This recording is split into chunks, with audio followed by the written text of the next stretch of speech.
All right. Hello. Good evening, everybody. Welcome to the Tenement Museum for our book talk featuring Names of New York, Discovering the City's Past, Present, and Future Through Its Place Names by Joshua Jelly-Schapiro. So I am Danielle. I am an educator at the Tenement Museum, and I'm joined by Joshua Jelly-Schapiro and Molly Crabapple for a conversation about Joshua's book. For some bios, Joshua Jelly-Schapiro is a geographer and writer whose books include Island People, The Caribbean of the World, and with Rebecca Solnit, Nonstop Metropolis, a New York City atlas.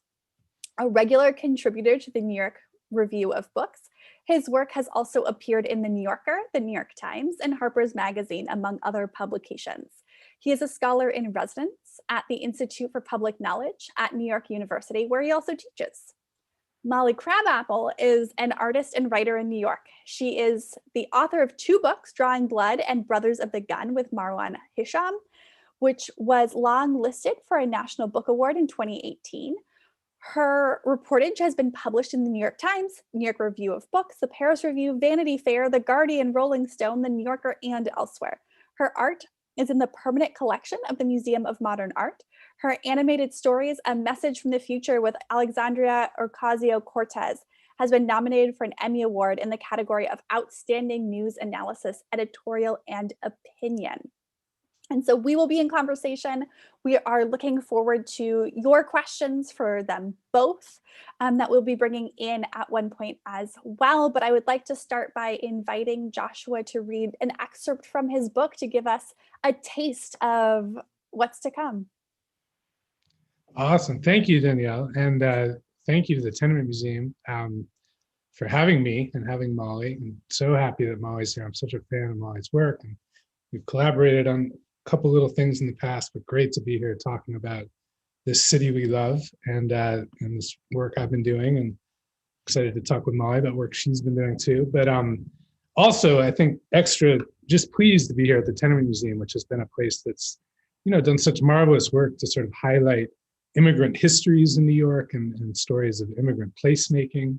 Both of these are sort of absolutely central to this book about the names of New York and the ways in which place names matter and can matter to all of us. So I'm just going to read to sort of get us started here, just a couple pages really from the beginning of the book, which is essentially a passage about why names matter, about the power of names. This book, in certain ways, it grew from my love as a geographer and a writer for place and for words, and place and words, where they meet is with place names. So here's a little bit about that. Names matter. Just ask any parent agonizing over what to call a newborn, or any kid burdened with a name they hate. Just think of the song made popular by Johnny Cash about a boy who explains that life ain't easy for a boy named Sue, and confronts the father who named him. My name is Sue. How do you do? Now you're gonna die. Whether you traverse your life as a Jane or an Ali or a Joaquin or an Eve, or you decide as a grown-up that you'd rather endure or enjoy it as someone else, we all learn that names mark us. Totems of identity, systems of illusion. Names can signal where we're from, who our people are, who we attach ourselves to, which Bible character or dead relative or living movie star our namers loved best. Murmured by an intimate or yelled by a foe, a name can be an endearment or a curse. Declaimed by protesters in the street, a name becomes an assertion of dignity, of rights, and of the refusal to overlook or forget. Names are shorthand, they're synecdoche. They're acknowledgments or shapers of history, containers for memory or for hope. And if names matter so much when attached to people, they matter even more when attached to places, as labels that last longer in our minds and on our maps than any single human life. Name, though it seem but a superficial and outward matter, yet it carrieth much impression and enchantment. That's how Francis Bacon described the matrix of associations we affix, consciously or not, to the public words by which we navigate our days. Place names can bind people together or keep them apart. They can encode history and signal mores. They They can proclaim what a culture venerates at one moment in time and serve as vessels for how it evolves and shifts later on. Gettysburg, Attica, Stonewall, Rome, Wall Street, Main Street, Alabama, Prague, Malibu, Beirut, Boca Raton. Place names can summon worlds and evoke epochs in just a few syllables. They can recall long ago events or become, as settings for more recent ones, metonyms for historical change. Place names can become styles of dress, Bermuda shorts, capri pants, and of dance. Once we did the Charleston, now we do the Rockaway. They can hail rebellions or honor heroes or spring, like Sleepy Hollow and Zion, from books. Whether a name is born of whimsy or faith, whether it was first written down by a cavalier in his log or a bureaucrat in a city hall, its impression and enchantment derives, too, from the truth that its meaning can't be fully divorced from its roots. In place names lie stories. Stories in the first instance about their coiners. Tales, say, about the long ago Dutchmen who wandered an island of wetlands and hills that the people who lived there may or may not have called Mannahatta, but whose northern acreage those Dutchmen named for a marshy town in Holland called Haarlem. Then there are also stories about the complex or contradictory processes by which certain labels come to be recognized as official. Stories about how people, singly or in groups, attach certain attributes to place names that grow iconic. Iconic of, for example, as with 20th century Harlem, Black culture and pride. And stories too about all the ways that such words thus do much more than merely label location. About how these words and their rhythm and sound and how they look rendered in Roman letters or affixed on street signs and maps have the power not merely to locate experience, but to shape it. Not merely to label the locales to which they refer, but also in some mysterious and beautiful way to become part of them. Portals through which to access the past, place names are also a means to re-examine, especially in times of ire and tumult, what's possible. And nowhere is this more true than in a great city, a place, as the geographer Yifei Tuan wrote, that can be seen as a construction of words as much as stone. Cities are monuments to civilization and creators of encounter. They're nothing if not generators of tales. And if language is consciousness and humans are a place-loving species, then place names, toponyms as they're called, may mold a larger piece of our minds than we think. So that's just a little bit of why I love place names and felt compelled to write a book about them in the city I love best, New York. So excited to talk to both of you about all this stuff and whatever else. Molly, you are on mute. Still. Hey, damn Zoom. I'm so waiting till we can actually see each other in person. What a terrible pandemic this has been. That was so beautiful, Joshua. And I just want to thank the Tenement Museum for having me here to speak, and to Joshua for inviting me, and also for writing this book, which is going to be one of my favorite ones. This is a book about all of the names that are laid like lace over the city, the names for islands and coves and little twisty lanes that are filled with rats and big grand boulevards, and what these names say about history, about power, about bloodshed, about sex, violence, culture, immigration, and just the sort of whimsy of local two-bit town planners. And it is a fascinating book that just shows how intertwined and tangled this city is. And that is why I love it so much. So before I get into the content of the book itself, one of the questions I wanted to ask you is, like, this book is a love song to New York City, right? Yeah. And can you tell me about like your own history with New York? Totally. Yeah, absolutely. So I get asked this often, am I sort of born and bred New Yorker? And the short answer is no, I was not born here. My son was born here, which I think gives me some. Were you reborn here? Yeah, it's a new biological claim on the place. But no, but my family history runs through the city, as many American families do. I grew up mostly in Vermont, the mean streets of Montpelier, Vermont. But I've lived a lot of my adult life here, and I have family history that runs through Ellis Island, and partly this book, I think, grew out of my work on Nonstop Metropolis, which Danielle mentioned at the top, which we were thrilled to have Molly be involved in a small way. My collaborator and I, Rebecca Solnit, both of us who have these sort of family histories that run through the city, were sort of driven to do this book that was another love letter to the city that's sort of predicated on the idea that anyone who lives in this city could and does map it in their own way, whether they do so consciously or not. And through doing that project, I really grew immersed, among other things, in the basic building blocks of any map, which are its names, and names as labels for location, but also, as you alluded to, and as I hope that reading sort of gestured toward, as portals through which to understand the layers and powers and forces that create a great city like this one. And I think that one of the things that I love about New York most and care about most in sort of wanting to write about this city and wander it and explore it and celebrate it are all the ways, and we spoke about this, that this is forevermore, let us hope, a city of immigrants, the city of people who've come to it and who have made place here. And for me, that's a distinctive thing about New York. I think it's why I chose to settle here as an adult in certain ways. There's other cities I love that, places like New Orleans or cities in Europe or Latin America I've spent time that, claim a big part of my heart. But I don't think I've ever been in a city that, to the degree that New York does, sort of makes space for whoever wants to kind of at least claim a hold on the story of this place. It's like you can show up here and be here for a week or two and start complaining about the C train being late and just sort of being like, okay, I'm in it, I'm hustling, I'm here, I'm trying to grab onto it. Whether or not that works is sometimes another story. But I think that New York is this incredible sort of space for radical coexistence and for arrival. So those are some of the reasons I love this place dearly and feel compelled to write about it. One of the ways that I was really thinking about this being a love letter to New York was the ways in which you have these like little pockets of places. I'm like, I've been there. I know that. I know what you're talking about. And where that was happening for me most was on the Lower East Side, right? Because I work on the Lower East Side. I work at the Tenement Museum. The Tenement Museum gives tours inside of a building, but also in the streets. We give walking tours.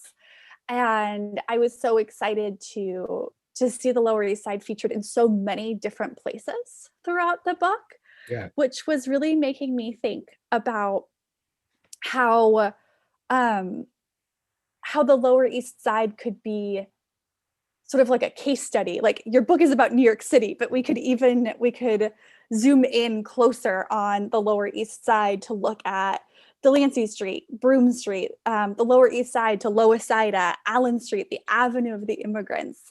And I'm curious, what would you say to thinking about the Lower East Side as a case study for names in New York? I mean, in a word, I'd say absolutely. Viva the Lower East Side, or Loisaida, as we might say now. And of course, Avenue C now is also has an honorary second name, Loisaida, in honor of placemaking that's been done in this part of the city, right, for some generations now by Puerto Ricans here.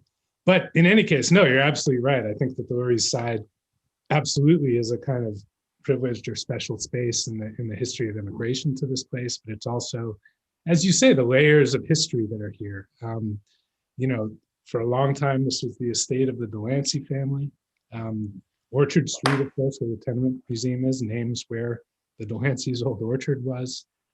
Various of the other streets in the area, right, are just Hester and Elizabeth, sort of named for, beloved daughters of those old families, and now have become iconic of other things, immigrant stories and hipster stories and whatever else. But I think, in a word, you're absolutely right. The Lower East Side is a fabulous sort of site just for wandering and for peeling back the layers of history in the city. And of course, one of the things I wanted to do in this book was to engage all those layers insofar as was possible. So that Indigenous layer, Native American names, a Dutch layer, an English layer, and then of course everything else that's come since. But yes, few places for sure rival the Lower East Side in that regard. But anyway, without a doubt. So one of the things that that strikes me about names that's really interesting is you have these people that have basically been completely forgotten from history, right? Like Bayard, as you said, and his two beloved daughters. Like, who knows now about Catherine and Hester and Anne? Like, what was Hester mean? Was she nice? We don't know. You know, why was she his favorite daughter? But they survive. They survive as these like ghosts, right? And even you have this amazing chapter where you're talking about stuff that's like named in honor of people, and even those names survive.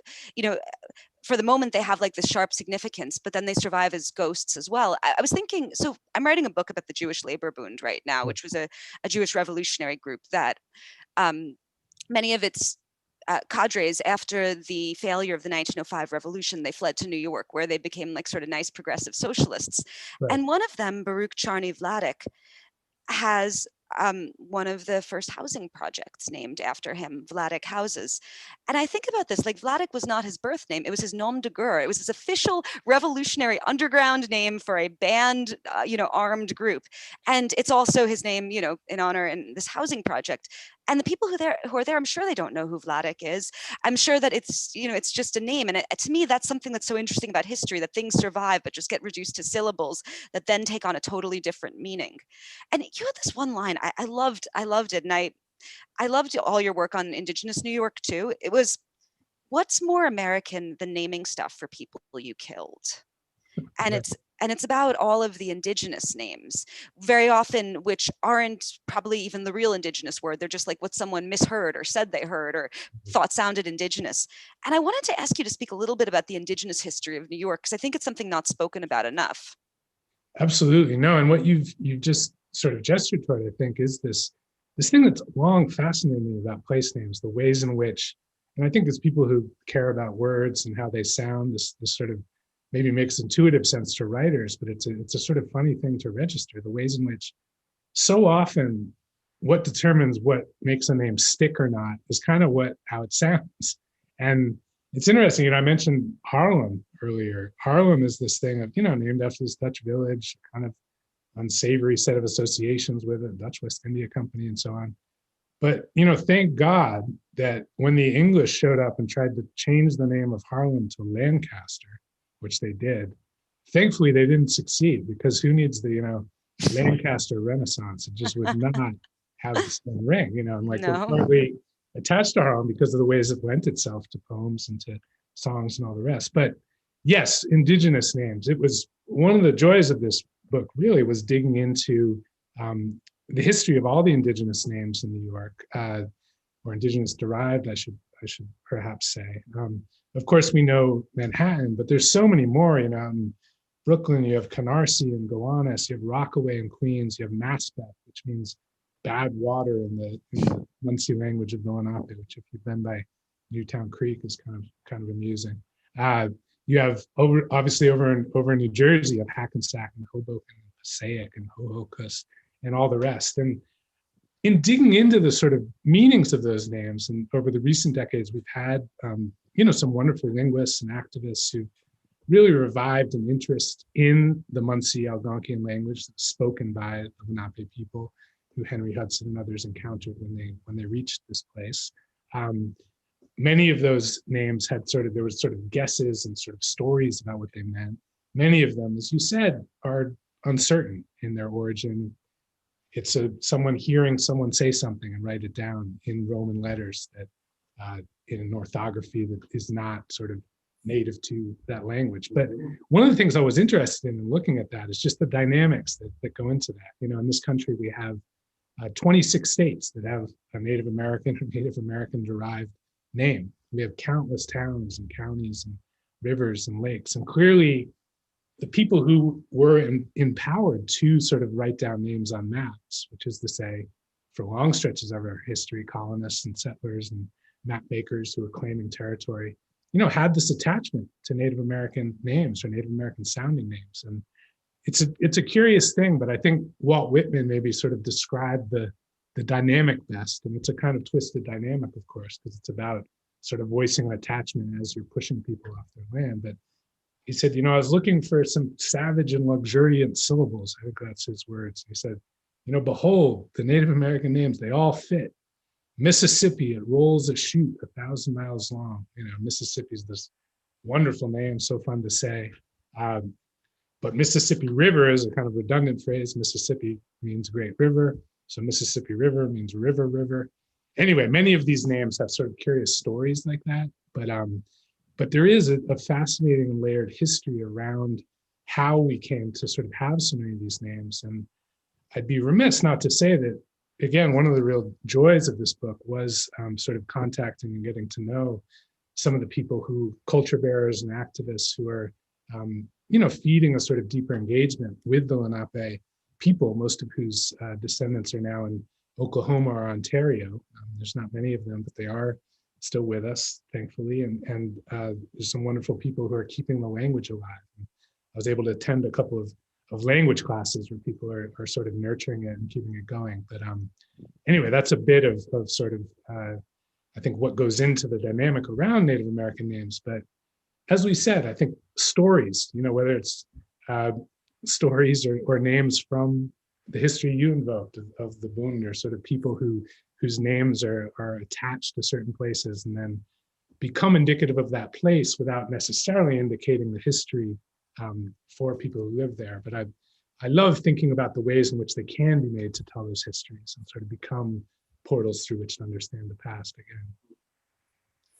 I mean, one of the other things that I loved reading about was the way that naming has been used by various immigrant communities to try to claim their place in the story of America. You talk about the Verrazano Bridge being lobbied for by Italian Americans, or you talk about the way that, two Revolutionary War era Polish generals, both got bridges named after themselves, one of which was named during World War II by Fiorello LaGuardia, who wanted to honor the Polish resistance to the Nazis.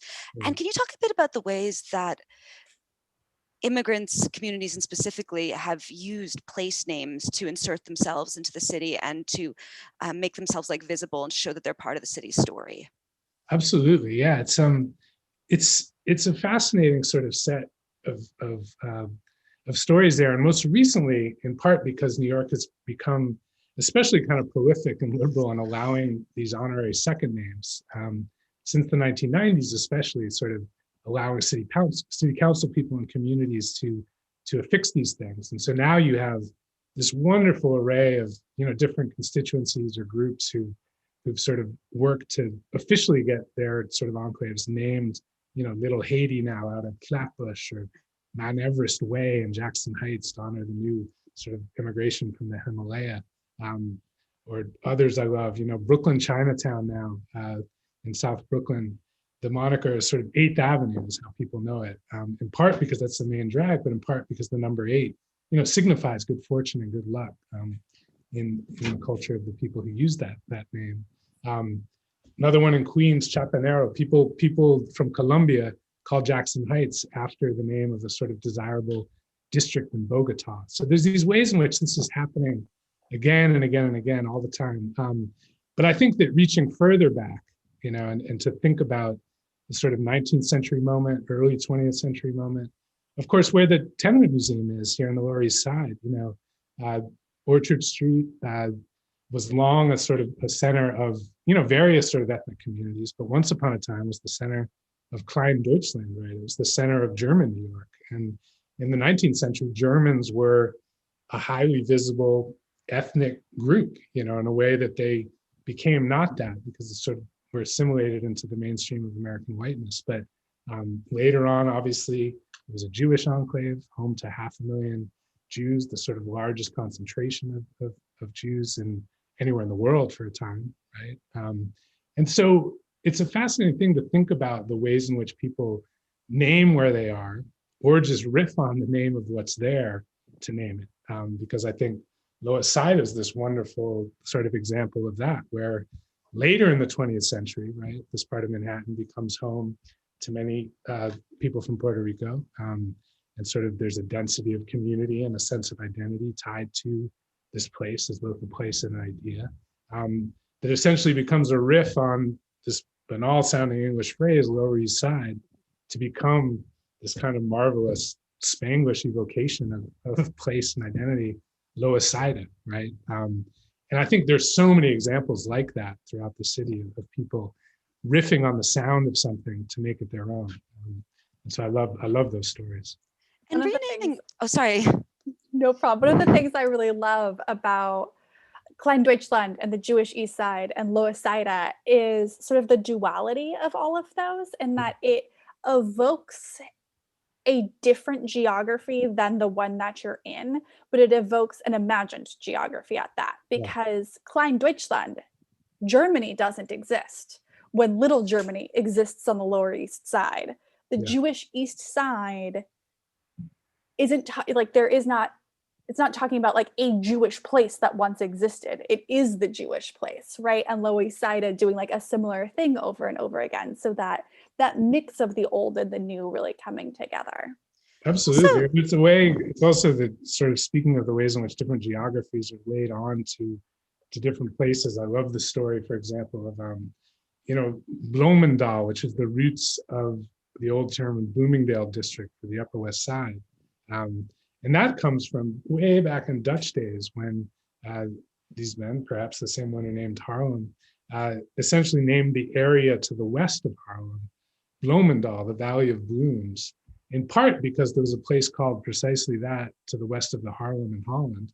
And so it's sort of transposing this geography onto a new place in literal ways. And those Bloomingdales, by the way, no relation to the Bloomingdales of department store fame later on. But anyway, one could just riff on these things forever. But I love your point about the ways in which, a homeland or a place as not determinative or prescriptive, but as imaginative is a wonderful way to think about this and to think about the language of place.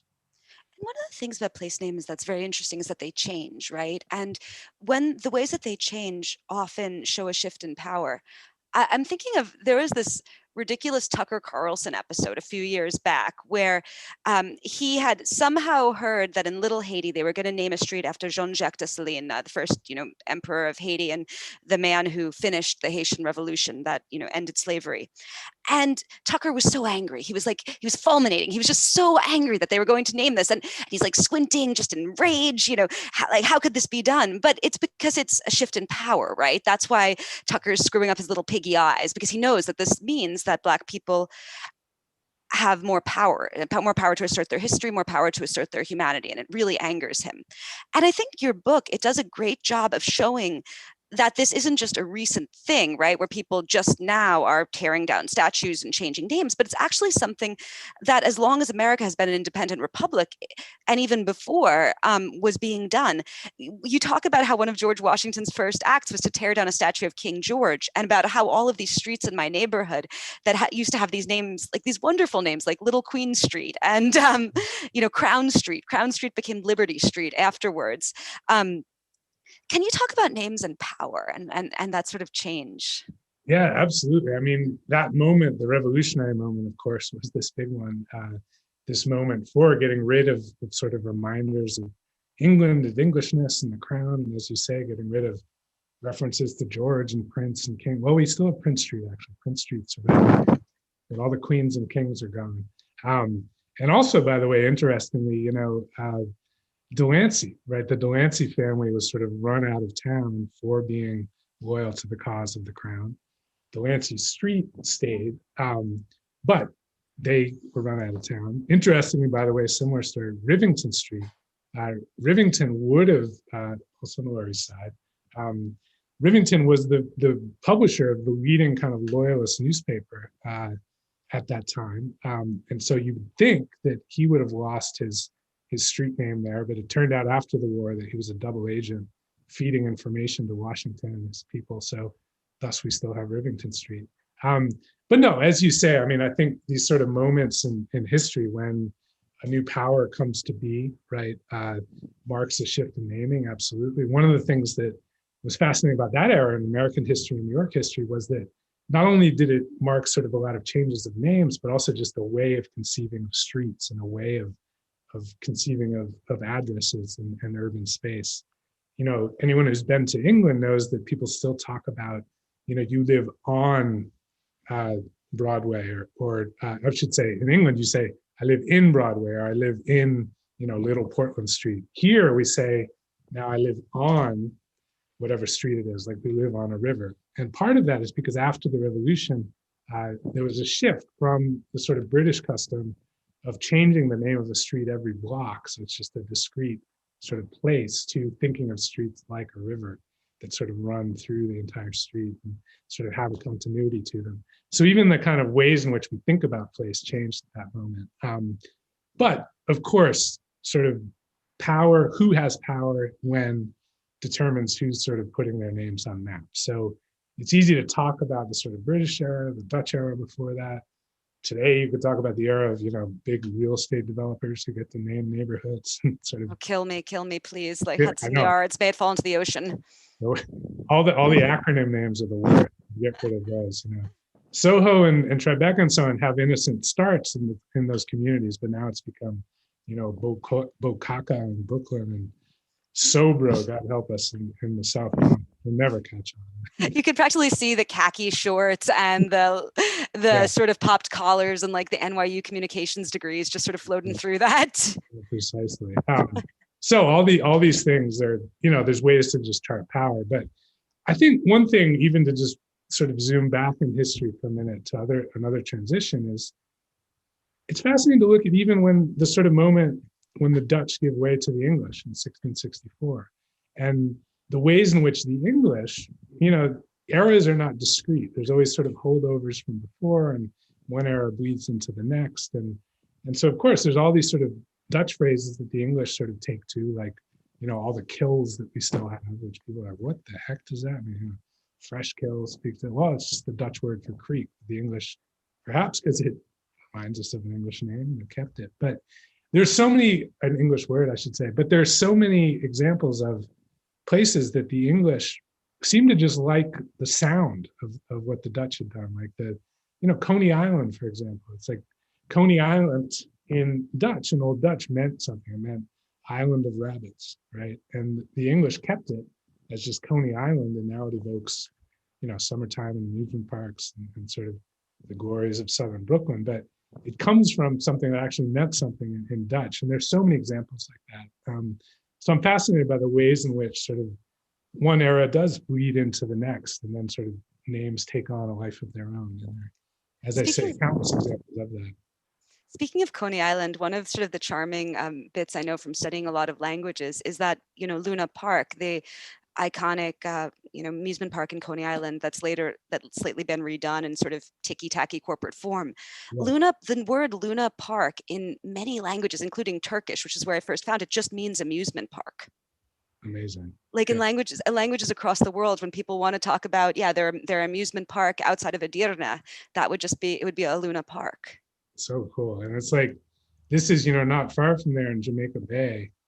Another place I love is, Barren Island, which in English, obviously that means something, Barren Island, and it actually came to be evocative of its name, in the sense that in the 19th century, Barren Island was this place. It was where, it was a garbage dump. It was where all the horses who pulled around carriages in New York sort of went to be processed and rendered and turned into glue and so on. So it was this very kind of grim place, home to immigrants from Germany, from Eastern Europe, African-American immigrants from the South, who sort of lived in this kind of remarkable place at the edge of the city, also called Dead Horse Bay, Barren Island on Dead Horse Bay. But the thing that's sort of interesting to me about the name Barren Island is that it is a riff on the Dutch name for the place, which was something similar, Barren Island or something like that, which meant way back when that it was an island of bears.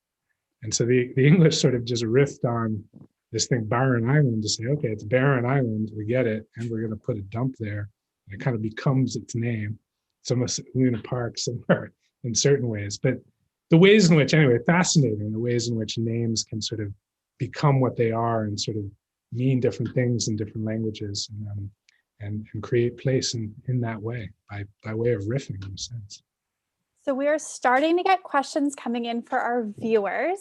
And so thank you for those of you who have sent in questions already. If you still have questions, please put them in the chat, and I'll be sure to pass as many along as I can. But the first question that has come up is that we have a viewer who heard a talk about Irish and Maori, both languages named geography, small and large, names conveying the spirit of the lands. what spirit of New York has been lost as we have changed the names of places? Great question. It's interesting, and I love the sort of reference to Irish too, because speaking of Irish, the first Irish language newspaper in history was published not in Ireland, but in Queens, I think in Sunnyside, Queens, a century and more ago. So this place has always been, and as Molly knows, that flag hanging behind you, the Puerto Rican flag, right? Sort of comes to be here in a way. Yeah, it was made in New York by exiles. This city has always been a place that nourished people who had been kicked out of the homeland for starting shit, and they would come back. They would come and stay here for a while to launch revolution. It's done this with people from all over the world, everyone from Ho Chi Minh to Pedro Albizu Campos. Exactly. So there's such a legacy of that, whether it's Irish or Maori or Puerto Rico. But I think to the questioner. To me, I think there's a way in which there's so many names that do sort of last and grow and change across time. To me, the spirit of the place is captured in those thousands of names. And I think that it is a sort of wonderful thing to look back at it. There's a wonderful website that I'd actually refer people to called oldstreets.com, which is run by a friend of mine called Gilbert Tauber, who's a retired city planner. And he's done all this incredible work to just look into place names that are gone and were on maps at one time. But of course, there's so many wonderful ones. There's places, Paisley Place, and, Oyster Pasty Lane, and on the Lower East Side, there's a place called Ragpickers Row, and all these actually memories of the German Lower East Side or Lower Manhattan, Rhinelanders Wharf and Rhinelanders Lane, and all these kinds of things. So in any case, of course, there are place names that are gone. There are place names that we've lost. But to me, it's a sort of, it's a hopeless cause to try and think of the city as inert. Conservation and preservation as a sort of ethic toward thinking about the ways in which people have made place and created homes here is obviously, vitally important. But to me, it's hard to sort of look at names and say, there's some obviously that I miss and wish were still here. But I think the spirit is here. The spirit grows and morphs all the time. And how do you explain the difference in pronunciation between Houston Street and Houston, Texas? Great question. And it's actually the sort of simple answer is that Houston Street in New York, it was named before the kind of rise of Sam Houston, was it, in Texas, the sort of hero of the Texan nation, as it were. Later, I think he was sort of 1820s, 30s, a little later. The Houston of New York fame was a local politician who pronounced his name that way. And so Better Houston. Better. So we learn better Houston, right? So that's how we have Houston Street. But it's so funny because that's an example of a name, right? Where it's like, how do you tell someone, who's spent time in Lower Manhattan, it's very, if someone asks you the way to Houston Street, they haven't been there long. Same thing. Happens a lot at the Tenement Museum. But I often, I always say they're different people. Yeah, it shows that you need to have that cultural awareness of a place to even know what the names of that place are. Absolutely. But another thing I would just say quickly to this point is that it's so interesting the ways in which sometimes a place name, it gets changed by the city, but people don't want it to be changed because they know it is something. It's like now we have the Robert F. Kennedy Bridge, and it's like, no, it's the Triborough. I mean, if you've grown up here or been here, it's like no one calls it that. 125th Street, was renamed or given the honorary name Martin Luther King Boulevard, and to honor, Dr. King's legacy of vision. Like all across the country, he's got street names, but of course, no one, around 125th Street calls it MLK. 125th Street is already iconic of, his ideals in a sense, Black freedom and pride and so on. So it's fascinating the ways in which sometimes people just say, no, we like the name as it is, and we're going to keep calling it. This question, I believe it's referring to colonization. So did the waves of colonists, and I think moving that into immigrants later on, give the Native American names to the places, rivers, etc., or did they simply use or adopt the names that the Native Americans used? It's a great question, and it really varied a lot, sort of from place to place. Manhattan is a good example. In fact, Manhattan, essentially that comes to us from one of the sailors on Henry Hudson's boat in 1609.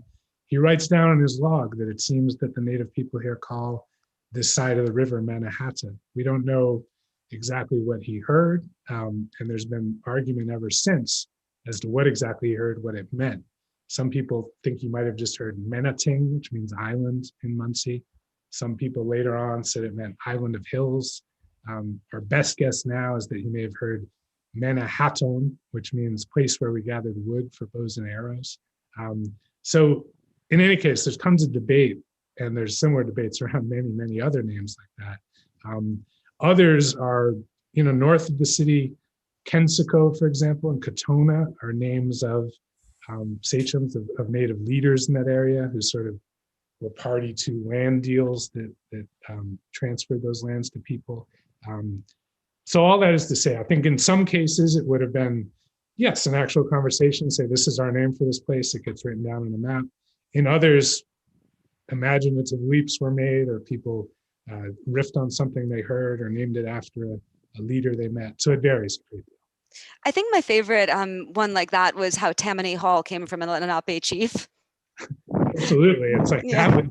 Tammany Hall itself is like they name it after, and there's so many places actually named after, Osceola and Tecumseh and Seattle and all these native leaders who sort of got things named after them in the 19th century in this very curious way. It was not about even having encountered these people or just basically what's projected onto them. And so Tammany Hall, the sort of fabled machine of corrupt politics in New York, is named after a Lenape leader from Pennsylvania.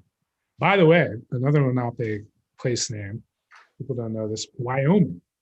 Very far from here, of course, but Wyoming was the sort of Muncie Lenape name for the Wyoming Valley in Pennsylvania, just a couple hundred miles, from the city.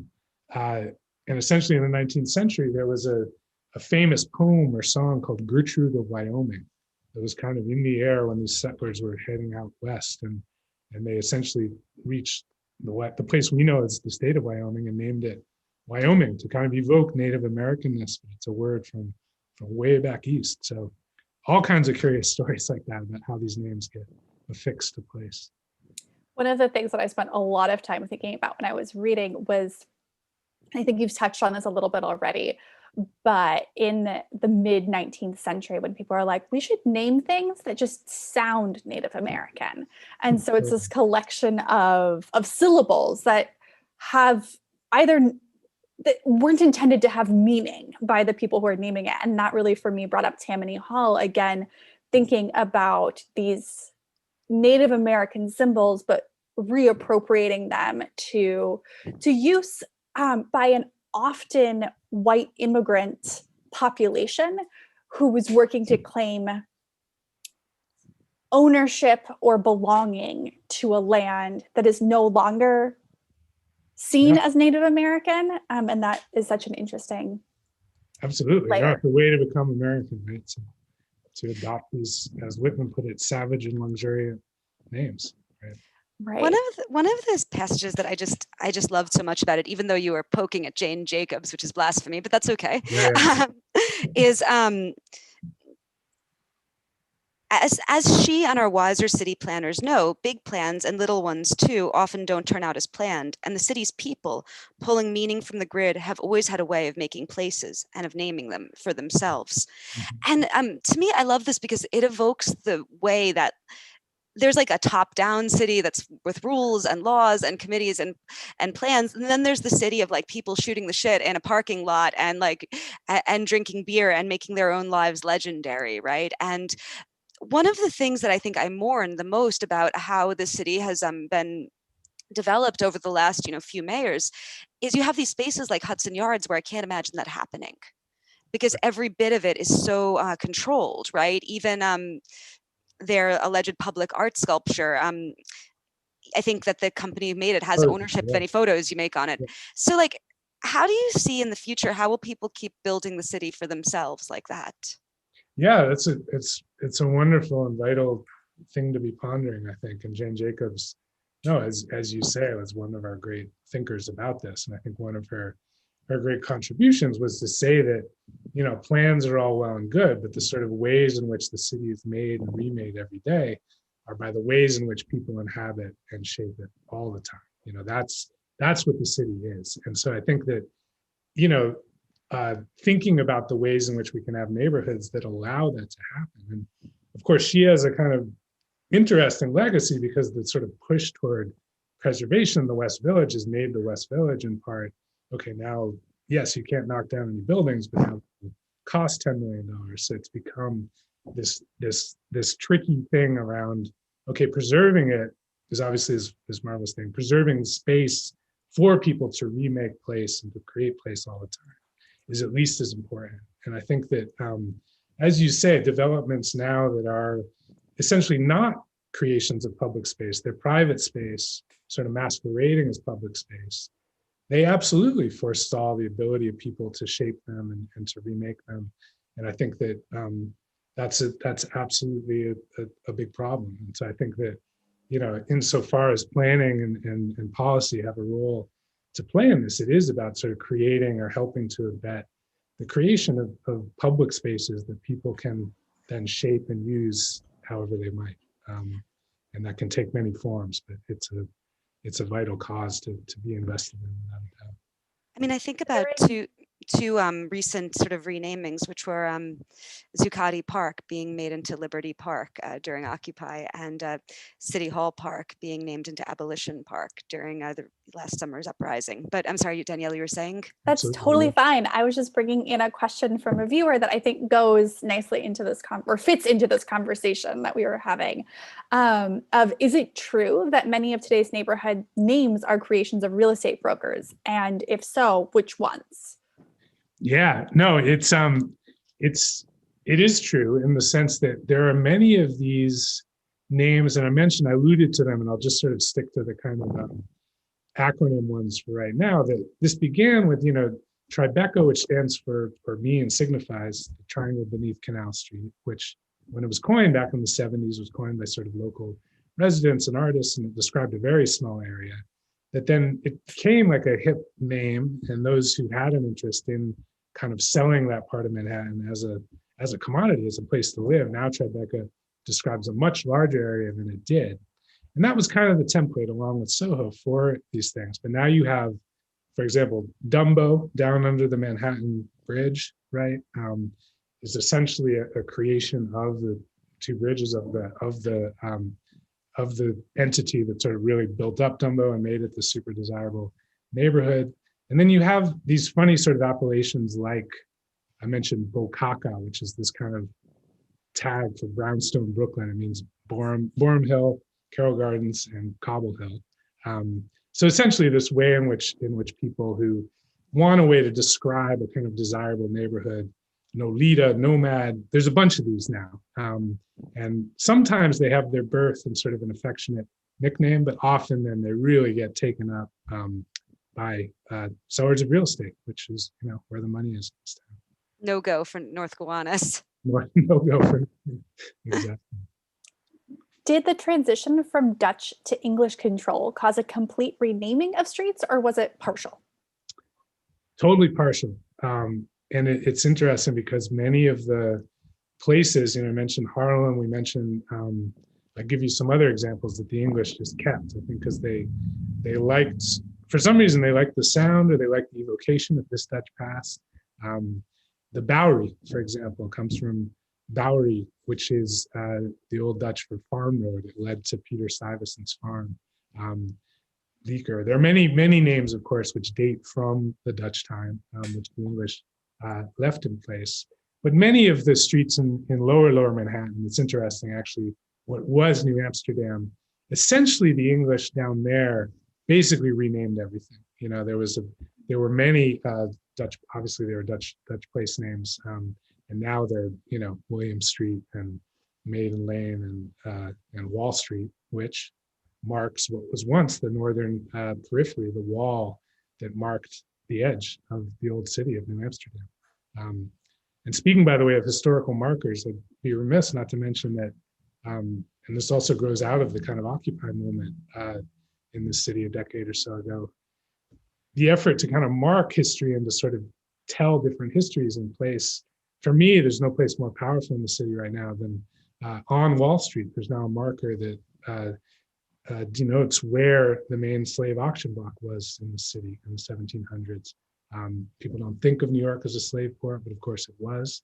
And it's a really potent place. I love bringing students there and just to say, you know, this street is iconic of American capitalism, of finance, but you'd be remiss not to understand that, you know, the story of American capitalism is also a story about slavery, and that has a geography, and it was right here at the edge of the old city. So these layers of history, you know, you can read about them in books, but I love it when we can actually make the places speak in a way, and that's a really powerful place for that.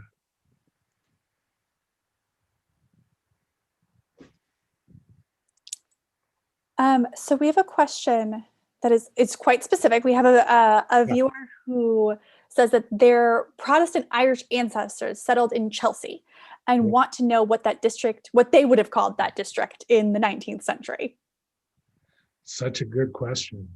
Chelsea in the 19th century. It's funny because the other side, the east side, we could do. There was like the gas house district, right, which is now where Stuytown is and so on. The west side, they call it Chelsea then? I'm stumped. I don't have an answer. But I was trying to think about it too, and I couldn't come up with it either. I mean, it's funny, right? Because Chelsea, once upon a time, that part of Manhattan there was an Italian neighborhood there. And then, of course, Chelsea, many of its blocks were defined by particular trades, right? So you have the flower district, you had all these other things that were sort of defined by what they were. But in any case, I'm alas not an encyclopedia of every place, but I love it. When I go on the radio and talk about this book, people often ask very specific questions, and some of which I know the answer to, and some of which I say, here's a story that relates to it. But in any case, for sure. And I mean, that's part of what we do at the Tenement Museum, is thinking about what do we know and what can we suss out of that.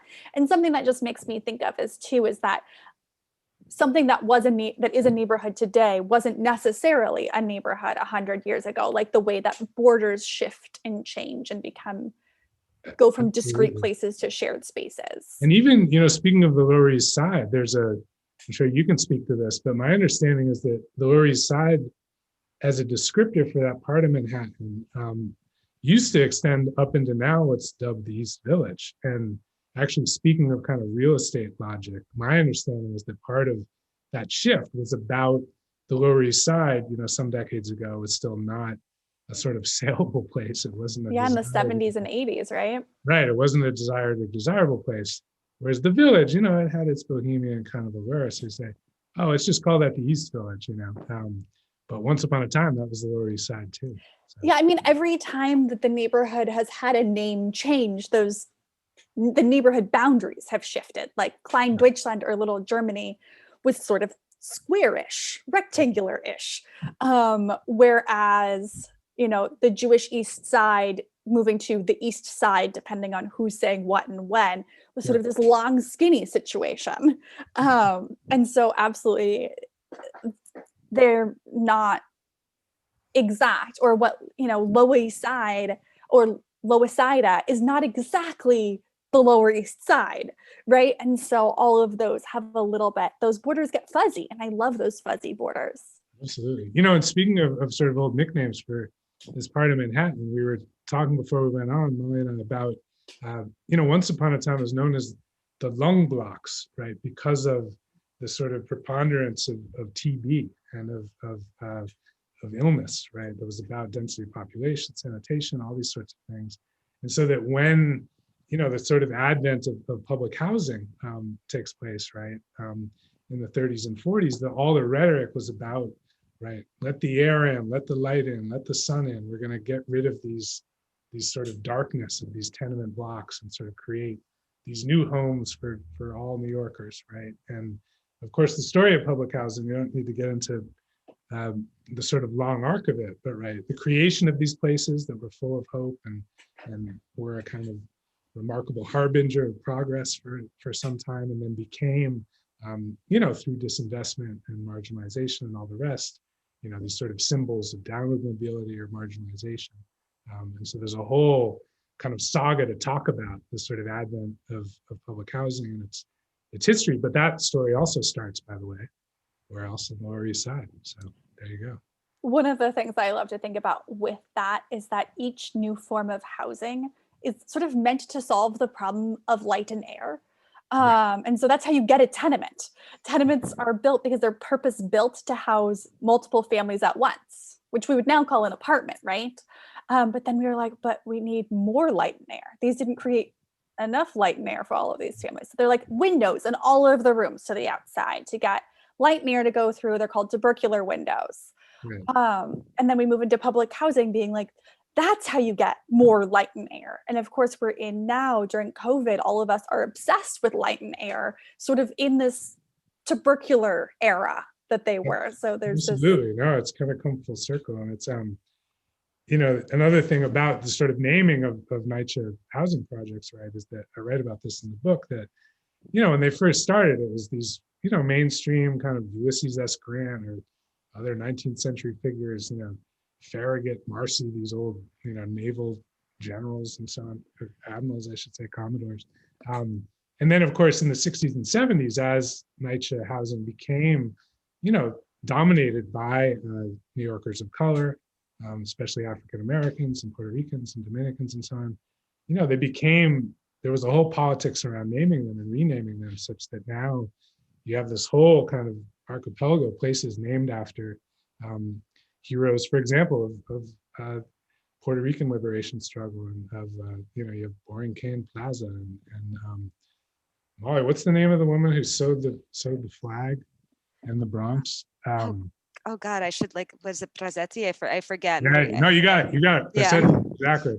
So Puerto Rican Betsy Ross. Anyway, it's she did. She made the Grito de Lares flag. Exactly, Grito de Lares. Yeah. Thank you. Anyway, so now these people are kind of honored in the names of public housing as their sort of function and identity has changed. But anyway, there's layers and layers to get into there. And I think we have people sort of working on many different thoughts coming up with this question. And this is specifically for you, Molly. Is it because of the meaning of names that you chose Molly Crabapple? What do those names signify for you? Oh man, I wish I had chosen it because of deep meaning. So this is the honest to God truth. I started working as a naked model to work my way through college. I needed a fake name to do that for safety reasons.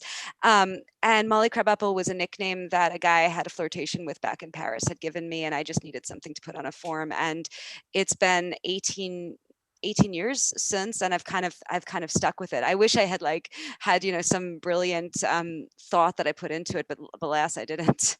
I mean, I think that's great. It reminds me of so many immigrants who come to the Lower East Side who are like, okay, so I've decided I need a different name for so many reasons. And sometimes it's like vast stories, and sometimes they're more pragmatic. Exactly. And sometimes they just work. See, Molly Crabapple. So there it is. Well, Josh, we have only a couple minutes left. Do you have any sort of parting thoughts that you'd like to leave us with about place names? That's the hardest question you asked me all night. Yeah, no, I was about favorite tidbit of information you learned while researching. Yeah, no, I would say, well, it's funny. I was going to say that people sometimes ask me the same question. They say, Jelly, is that like some funny, from your history as a rapper or something? Did you name yourself? No, the story, it's a Scots-Irish, speaking of our questioner about Chelsea, right? It's a Scots-Irish name. It's like Kelly with a J, I say. Somehow really? It is. Yeah, apparently there's people in County Antrim. I have to go there and find the Jellies. There's apparently still a bunch. See, I thought you had a subcultural past like I did, but now I find out it's your legit name. I know it's actually my moniker. But if I could attempt to kind of segue to a final thought from that, I think that no, for me, as I hope has been clear in what we've discussed here tonight, names are and can be these incredible sort of doorways to understand the making of a place and sort of people who've been here and have shaped it across time. But at their best, I think they can also just fire our imaginations and help us sort of see what's possible in place. And I think that the tremendous energy right now of thinking about names and thinking about, when and why we might add to them or change them. And those are, by the way, not at all simple conversations. They're often very complex and layered. But to me, it's a tremendously exciting thing, just the ways in which people are trying to think about place in deeper ways. And always been grateful for the way in which the Tenement Museum has sort of fed that conversation. And, people like Molly doing the work that she does, and so many people just trying to think about place as a way to think about the past, but also what's possible. So thank you. And thank you that. so much for joining us, Joshua and Molly. Everybody, you want your copy of this book? There's a link to it in the chat. Molly and I both really enjoyed it. You can see my sticky notes. There's a link to it in the chat. You can buy it from the Tenement Museum, but get your hands on this, take a read, and let us know what you think. But thank you so much, and have a wonderful, wonderful night, everybody. Have a great night, guys. It's a pleasure. So much. Yeah. Absolutely.